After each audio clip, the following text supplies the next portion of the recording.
Hello guys, हम RTI act 2005 करने जा रहे हैं आज। बिफोर स्टार्टिंग दिस हम कुछ इम्पोर्टेंट फैक्ट्स कर लेते हैं। आरटीआई एक्ट वर्ल्ड में सबसे पहले स्वीडन के अंदर आया 1766 के अंदर। इंडिया की बात करें तो इंडिया में राजस्थान में एक ब्यावर नाम की जगह है। यहाँ पे सबसे पहले 1995 में चांद गेट पे अरुणा रॉय ने आरटीआई के लिए प्रोटेस्ट किया।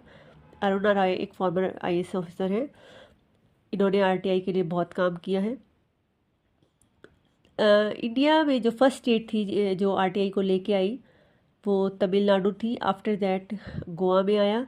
इसी तरह डिफरेंट डिफरेंट स्टेट ने डिफरेंट डिफरेंट टाइम में आरटीआई ले आई थी। आरटीआई के लिए एक संग्रहालय भी बनाया गया है ब्यावर के नर्मदखेड़ा नाम की जगह पे। आरटीआई की अब हम बात करें तो आरटीआई एक्ट के अंदर जो टोटल 6 चैप्टर हैं, 31 सेक्शंस हैं और 2 शेड्यूल्स हैं। पहला शेड्यूल तो बात करता है फर्म ऑफ ओथ और अफर्मेशन की इंफॉर्मेशन कमिश्नर्स के। इंफॉर्मेशन कमिश्नर की जो ओथ है या अफर्मेशन है उसके बारे में बताया गया है। जो सेकंड शेड्यूल है वो बताता है intelligence and security organisation excepted under this act. इस एक्ट से जो एक्सेप्ट हैं ऐसी ऑर्गेनाइजेशन या इंटेलिजेंस उनकी लिस्ट दी गई है, लाइक आईबी या रो। अब सिटेशन क्या है? एक्ट जो ये है 22 नंबर एक्ट है 2005 का। टेरिटोरियल एक्सटेंट की बात करें तो ये ऑल ओवर द इंडिया है एक्सेप्ट जम्मू और कश्मीर। बट जम्मू और कश्मीर भी 2009 के बाद वहाँ पे भी ये एप्लीकेबल है। असेंट मिली हमें उस टाइम पे हमारे प्रेसिडेंट थे doctor APJ Abdul Kalam sir. मिली हमें 15 जून 2005 को। पार्शली ये कमेंस भी हो गया था उसी दिन, लेकिन फुल्ली कमेंस हो पाया ये 12 अक्टूबर 2005 में। अब इसको डिटेल में ये जो एक्ट आया था वो रिपील करके आया था फ्रीडम ऑफ इंफॉर्मेशन एक्ट 2002 को। राइट ऑफ इंफॉर्मेशन में अमेंडमेंट हुए हैं टाइम टू टाइम। 2019 में भी अमेंडमेंट हुआ, उसके बाद ये जम्मू और कश्मीर में भी एप्लीकेबल हो गया। अब इस एक्ट को हम डिटेल में कर लेते हैं। अगर कोई लॉन्ग क्वेश्चन आए आपका तो भी आप उसको अटेम्प्ट कर सकते हैं और इस एक्ट को पूरा अच्छे से समझते हैं हम। यहाँ पे व्हाट इज़ आरटीआई एक्ट? अब आरटीआई एक्ट है क्या? It provide a legal framework of citizens democratic right to access to information under the control of public authority. तो ये पब्लिक अथॉरिटी के कंट्रोल में जो भी इंफॉर्मेशन है तो सिटीजन्स को राइट देता है उस इंफॉर्मेशन को एक्सेस कराने का। और we can say to promote transparency and accountability in the functioning of every public authority. या हम बोल सकते हैं कि ये पब्लिक अथॉरिटी की जो भी फंक्शनिंग है उसमें ट्रांसपेरेंसी और अकाउंटेबिलिटी को प्रमोट करता है। ट्रांसपेरेंसी मतलब पारदर्शिता, अकाउंटेबिलिटी मतलब जवाबदेही को प्रमोट कर रहा है। सेक्शन 3 जो आरटीआई का है वो कहता है कि every citizen of India has a right to request and receive information from public authority. जो सिटीजन्स हैं इंडिया के उनके पास राइट है कोई भी पब्लिक अथॉरिटी से इंफॉर्मेशन लेने का। Who is public authority? Public authority की यहाँ पे बात कर रही है। पब्लिक अथॉरिटी किसे बोलेगी? तो पब्लिक अथॉरिटी वो बॉडी, वो इंस्टीट्यूट या वो कॉन्स्टिट्यूटेड है जो बाय कोई कॉन्स्टिट्यूशन से या बाय कोई पार्लियामेंट या कोई स्टेट लेजिस्लेचर या बाय कोई नोटिफिकेशन इशूड और अंडर मेड और order made by appropriate government are included any body on control और सब्सटेंशली फाइनेंस। जो भी कंट्रोल है या सब्सटेंशली फाइनेंस्ड है ऐसी कोई भी अथॉरिटी है या कोई बॉडी बोल दो या फिर कोई भी आपकी जो है इंस्टीट्यूशन, कोई भी ऐसा इंस्टीट्यूशन है जो फाइनेंस्ड या कंट्रोल्ड है गवर्नमेंट से, वो तो आपका पब्लिक अथॉरिटी में आएगा ही। नॉन गवर्नमेंट ऑर्गेनाइजेशन भी जो है फाइनेंस अगर उनसे को अप्रोप्रिएट गवर्नमेंट से हो रहा है तो वो भी आरटीआई के अंडर आएगी। यहाँ पे एक केस है Sarabjit Roy versus Delhi electricity regulatory commission. यहाँ पे ऐसे है दैट ऐसे जो भी प्राइवेट ऑर्गेनाइजेशन है जिनका काम पब्लिक यूटिलिटी से रिलेटेड है तो वो भी आरटीआई के अंडर आएगी। एनजीओ भी अगर फंडेड है गवर्नमेंट से तो वो भी आरटीआई के अंडर आएगी। अब यहाँ पे एक नोट है कि पॉलिटिकल पार्टी स्टार्टिंग में 8 पॉलिटिकल पार्टी इसके अंडर थी, like Congress, NDA, NPP type हमारी आरटीआई के अंडर थी। बट 2013 के अमेंडमेंट में पॉलिटिकल पार्टी को यहाँ से रिमूव कर दिया गया है। ऑब्लिगेशन ऑफ पब्लिक अथॉरिटी के ऑब्लिगेशन क्या रहेंगे? Under section 4 of RTI act 2005 public authority must maintain record and proactively disclose certain category of information to the public reducing the need for formal request. यहाँ पे section 4 of RTI बोला गया है कि जो पब्लिक अथॉरिटी को record maintain करना चाहिए और पब्लिक डोमेन में जो सर्टेन इन्फॉर्मेशन है उसको रखना चाहिए ताकि जो फॉर्मल रिक्वेस्ट की जो नीड है वो रिड्यूस हो सके।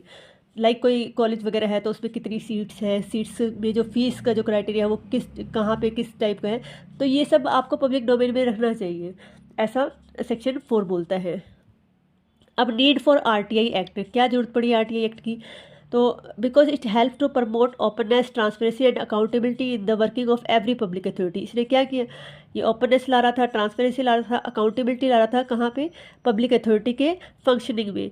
अब रिड्यूस क्या कर रहा था, करप्शन को रिड्यूस कर रहा था, प्रिवेंट एडमिनिस्ट्रेटिव आर्बिट्रेरीनेस को, bright the gap between provider and recipient of public services, sir make citizens part of decision making, made administrative responsive, strengthen the foundation of democracy, democracy को के foundation को इसने strength दी, administrative को responsive बनाया, citizens के हाथ में decision making power दी, gap को फिल किया, जो एडमिनिस्ट्रेटिव की आर्बिट्रेरीनेस थी उसको ख़त्म किया और कम किया, रिड्यूस, करप्शन को भी रिड्यूस किया। तो ये बहुत सारे फ़ायदे हैं आरटीआई एक्ट। आरटीआई एक्ट को बहुत पावरफुल एक्ट माना गया है, लगभग माना जाता है कि 4800 के करीब पर डे आरटीआई आती है, और शुरू के 10 सालों में 1,75,00,000 के करीब आरटीआई को डील किया गया था, ये इतना पावरफुल है। रिक्वेस्ट फॉर इन्फॉर्मेशन, अब इन्फॉर्मेशन के लिए रिक्वेस्ट कैसे लगाओगे, ये सेक्शन 6 ऑफ आरटीआई बताया गया है। Citizen can file a simple written or electronic request for information without giving any reason for seeking it, यानी आप सिंपल कोई रिटर्न या इलेक्ट्रॉनिक रिक्वेस्ट भेज सकते हैं, यहाँ पे आपको कुछ बताने की जरूरत नहीं कि आपको ये इन्फॉर्मेशन क्यों चाहिए, कोई भी सिटीजन ये कर सकता है। प्रोसीजर क्या रहेगा अप्लाई करने का, तो प्रोसीजर कह रखा है कि अप्लाई इन राइटिंग और through electronic mean in English और हिंदी और in the official language of the area to the public information officer PIO specifying the particular of the information sought for. उस इन्फॉर्मेशन को sort करने के लिए जो भी वहाँ पे पीआईओ अपॉइंट होगा, वहाँ उसको आप सिंपल रिटर्न में या कोई इलेक्ट्रॉनिक मीन से आप इंग्लिश में, हिंदी में या आपके वहाँ के ऑफिशियल जो भी लैंग्वेज है उस एरिया की, आप अपने अप्लाई कर सकते हैं, और रीज़न बताने की ज़रूरत है ही नहीं। उसके बाद जो भी फ़ीस आपकी प्रेस्क्राइब्ड है वहाँ पे आपको वो पे करनी पड़ेगी। अब फ़ीस किस तरीके से बता रखी है वो यहाँ पे आपको बता रखी है, फ़ी and charges. Application fee ₹10। If information is required in electronic media, floppy, CD etcetera, additional charges will be applicable. वैसे तो 10 रुपये फीस है एप्लीकेशन की, अगर आपको कोई ऐसी इन्फॉर्मेशन है जो फ्लॉपी या CD में चाहिए तो उसके अकॉर्डिंग आपका पे करना पड़ेगा। फोटोकॉपी चार्जेस ₹2 पर पेज के आपसे ₹2 चार्ज किए जाएंगे। इंस्पेक्शन चार्जेस क्या रहेगा, अगर आपका डॉक्यूमेंट से रिलेटेड कोई ऐसी इंस्पेक्शन है जो बहुत लंबा प्रोसेस है, तो शुरू के जो फर्स्ट आवर है उसके लिए आपसे कोई फीस नहीं ली जाएगी। उसके बाद सब्सिक्वेंटली अगर कोई आवर लगते हैं आपके, तो पर आवर आपको ₹5 पे करना पड़ेगा। ये सब यहाँ पे आपके बताया गया। Processing expenses incurred by the PIO officer to be intimated in writing. Applicant can seek review of the decision on fee charged by the PIO by applying to the appropriate appellate authority. अगर आपको लगता है कि जो PIO ने जो charge किया है वो सही से नहीं है या कोई डिसीजन को लेके आपको डाउट है, तो आप उसके लिए रिव्यू कर सकते हैं अपीलेट अथॉरिटी को। उसके बाद कहता है कि no fee from people living below the poverty line, जो पॉवर्टी लाइन से नीचे हैं उनसे आप कोई फीस नहीं चार्ज करेंगे। और जो फ्री ऑफ कॉस्ट अगर PIO fail to the comply within the time limit होती है आरटीआई के लिए, अगर वो टाइम लिमिट के अंदर पीआईओ आपको इन्फॉर्मेशन प्रोवाइड नहीं कराता तो आपको फ्री ऑफ कॉस्ट ही वो इन्फॉर्मेशन उसको देनी होगी। उसके बाद टाइम लिमिट की यहाँ पे बात हुई, तो टाइम लिमिट है क्या वो आप यहाँ पे पढ़ेंगे। Time limit to get the information 30 day if application is filed within the PIO को आपने एप्लीकेशन सबमिट कराई है तो आपको 30 दिन मिलेंगे, देने होंगे। 30 दिन में आपको इन्फॉर्मेशन देनी होगी। अगर असिस्टेंट पीआईओ को दी है तो 35 दिन, और 48 hour in case the matter into which the information pertain affect the life. अगर कोई लाइफ को अफेक्ट करने वाली कोई ऐसी इन्फॉर्मेशन है लाइफ को या लिबर्टी को, तो वो आपको 48 आवर्स में भी प्रोवाइड करवा दी जाएगी। अंडर सेक्शन 7 में ये बात बोली गई है, डिस्पोजल ऑफ रिक्वेस्ट और information must be provided with in 30 day of the request. If it concern life or liberty, the information must be provided within 48 hour. यानी सेक्शन 7 में ये बोला कि अगर लाइफ और लिबर्टी से जुड़ी हुई है तो 48 में आवर्स के अंदर अंदर मिलेगी इन्फॉर्मेशन, और सिंपल इन्फॉर्मेशन है तो वो आपको 30 डेज़ के अंदर प्रोवाइड करवाई जाएगी।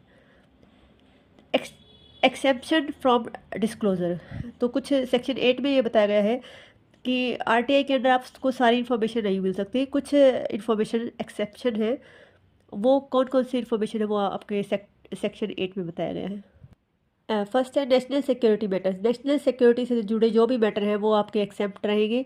Personal information without public interest, cabinet papers हैं या इन्फॉर्मेशन फॉर्मेटेड बाय कोर्ट्स हैं, तो ये कुछ इस टाइप की इन्फॉर्मेशन है जो एक्सेप्टेड है आरटीआई से। पार्शियल डिस्क्लोजर, अब ये सेक्शन 10 के अंदर बताया गया है आरटीआई के, if part of the request information is accepted but part can be disclose, कुछ ऐसा पार्ट है जो एक्सेप्ट है, जो नहीं बताया जा सकता, और कुछ ऐसा पार्ट है जो डिस्क्लोज कर सकते हैं। तो इसमें क्या करेंगे, जो नॉन एक्सेप्टेड है, जो डिस्क्लोज कर सकते हैं उसको आप डिस्क्लोज कर दोगे, वो इन्फॉर्मेशन आप प्रोवाइड करवा दोगे, जो एक्सेप्टेड है उसको आप नहीं करवाएंगे। थर्ड पार्टी इन्फॉर्मेशन में क्या बोला गया है, ये सेक्शन 11 के अंदर बताया गया है कि section 11 of RTI tells that if the information concern a third party the authority must consult them before the disclosure, यानी अगर थर्ड पार्टी से रिलेटेड है तो पहले जो उस थर्ड पार्टी से कंसल्ट किया जाएगा इन्फॉर्मेशन देने से पहले। अब अथॉरिटी अंडर आरटीआई, अथॉरिटी कौन कौन सी है आरटीआई के अंडर, वो यहाँ पे बताया गया है। पब्लिक इन्फॉर्मेशन ऑफिसर, आप पढ़ भी चुके हो, पीआईओ, ये upon two receive and process RTI request, RTI request को प्रोसेस करने के लिए इसको अपॉइंट किया जाता है, पीआईओ। उसके बाद है फर्स्ट अपीलेंट अथॉरिटी, जो फर्स्ट पहली अपीलेंट अथॉरिटी है, एफएफए, ये सीनियर ऑफिसर होता है to hear appeal if information is denied, अगर पर इन्फॉर्मेशन डिनाई हो गई है किसी भी वजह से तो ये आपका सीनियर ऑफिसर है जो आपकी अपील को डील करेगा। उसके बाद सेंट्रल इन्फॉर्मेशन कमीशन, जिसको सीआईसी, और स्टेट इन्फॉर्मेशन कमीशन एसआईसीएस, ये इंडिपेंडेंट बॉडीज़ होती हैं to handle complaint and second appellant authority. Independent like election commission, ये इंडिपेंडेंट बॉडी है जो कंप्लेंट को डील करती है, और हायर अथॉरिटी है यहाँ पे ये। अब बात करते हैं हम पेनल्टी की। Under section 20 of RTI, RTI के सेक्शन 20 में पेनल्टी के बारे में बात की गई है। अगर PIO can be fined ₹250 per day for delaying information without reasonable cause up to ₹25,000, उसका फाइन अप टू 25,000 भी जा सकता है पर डे, अगर उसका डिली 30 डेज हो चुके हैं लेकिन इन्फॉर्मेशन प्रोवाइड नहीं करवाया या रॉन्ग इन्फॉर्मेशन प्रोवाइड करवाई तो पीआईओ को फ़ाइन किया जाएगा ₹250 पर डे के हिसाब से, और फाइन मैक्सिमम 25,000 तक किया जा सकता है। उसके बाद कुछ सम प्रोविजंस हैं इम्पोर्टेंट, वो हम यहाँ पे डिस्कस कर लेते हैं। No legal action can be taken against any person for publishing truthful information record under this act, इस आरटीआई से मिली कोई इन्फॉर्मेशन, ट्रूथफुल इन्फॉर्मेशन है, उसको अगर कोई पब्लिश करता है इंसान तो उसके ऊपर कोई भी लीगल एक्शन नहीं लिया जाएगा, ये बात यहाँ पे कही गई है। The act override all earlier law inconsistent with this it's provision, section 22 of RTI बोला गया कि जो भी एक्ट इससे पहले आए थे उस सबको ये ओवरराइड कर जाएगा। अब आरटीआई एक्ट क्या होएगा, सबसे सुप्रीम होएगा, इससे पहले जो भी आरटीआई एक्ट कोई लॉ आ रखे थे इससे रिलेटेड तो उन सबका कोई मायने नहीं रहेंगे। तो ये 22 आपका ओवरराइड इफेक्ट के बारे में बात कर रहा था। तो ये हमारा था आरटीआई एक्ट। आई होप आप सबको समझ आया होगा। आप लॉन्ग क्वेश्चन भी अटैम्प्ट कर सकते हैं, शॉर्ट्स आपके शॉर्ट भी अगर आपसे ऑब्जेक्टिव टाइप पूछा जाता है तो आप उसको भी हैंडल कर सकते हैं। बहुत ही अच्छा सा प्यारा सा आपका क्वेश्चन तैयार हो गया है। आई होप आप सबको पसंद आया होगा। Please like share and subscribe. Thank you.